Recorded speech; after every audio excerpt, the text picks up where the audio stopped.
Jerry Agar for Ezra Levant. He'll be back tomorrow.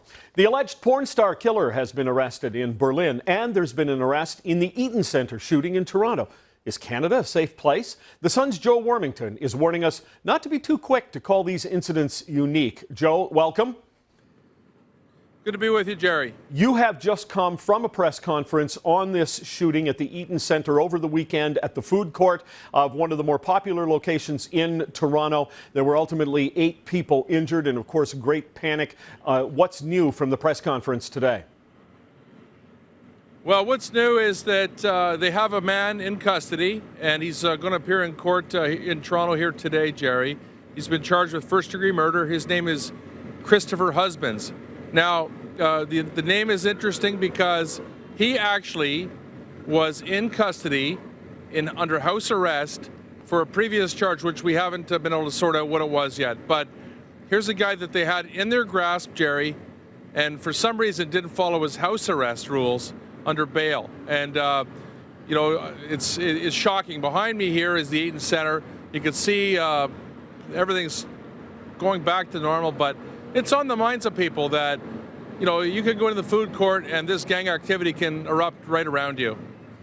Well, over the weekend as this thing happened, Saturday night and through Sunday, quite a number of people, the acting police chief, the actual police chief, the mayor, and some others were quick to say, well, this isn't really Toronto, this isn't really Canada. But in your columns the last couple of days and commentary that you've made, Joe, you're kind of taking exception to that.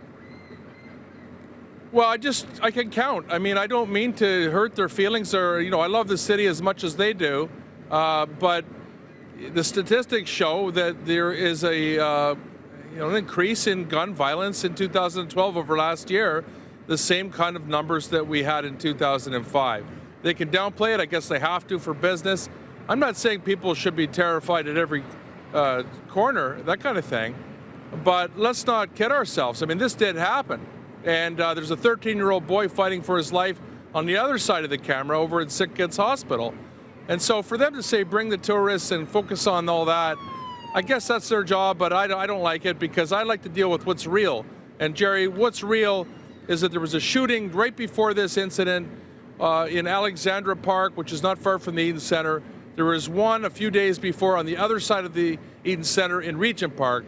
And this one was right in the middle. And that's the kind of reality I like to deal in. Well, I thought it was very powerful in your column, Joe, where you pointed out that it's one thing to say so many people have been shot and killed in a city like Toronto, but there's more to it than that. You actually articulate a possible 130 victims of gun violence in this city this year.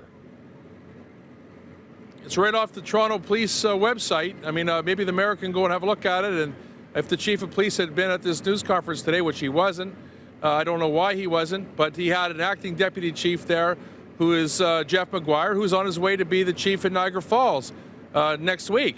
So, you know, I guess if we listen to them, there's no problem here and everything's fine. I beg to differ, not because I want to be a jerk, but because I read their website and what the statistics say.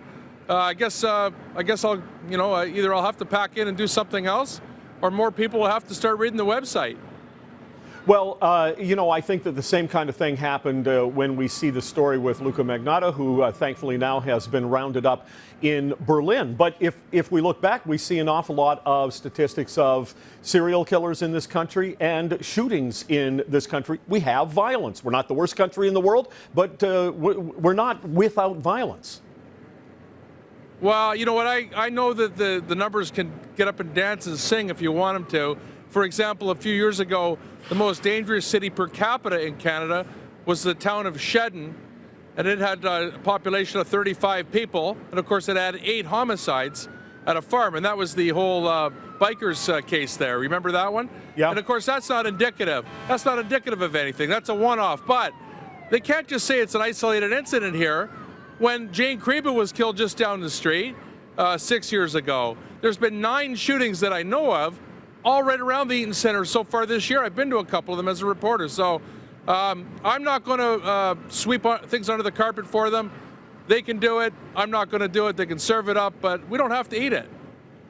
Yeah, well, I think we've got a minute or so here, but you can look at what other cities have a higher crime rate. Winnipeg has a high per capita crime rate, really, but I would walk down the street in Winnipeg and I'll walk down the street in Toronto. It's just, you're saying, I think, let's just be aware that it's not all sunshine and roses all the time.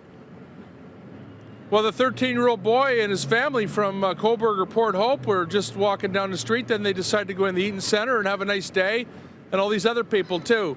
Of course, things are going to happen in a big city. I guess that's all I'm trying to say. You know, back to your point about Luca Magnotta as well. I mean, that's a one-off. I consider, you know, we'll have to see what the professionals say, but he's a mental health kind of person. Yeah. But this gang stuff, Jerry, I know you agree with me because I've been on your radio show a lot. I mean, these people can be curtailed. We have the power to keep them locked up or kick them out of the country if they don't belong in this country. They're here illegally, etc. I have to wrap it up with you, Joe, but keeping gangbangers in prison longer once we caught them is a pet theme of mine, and you're right. Thanks for this.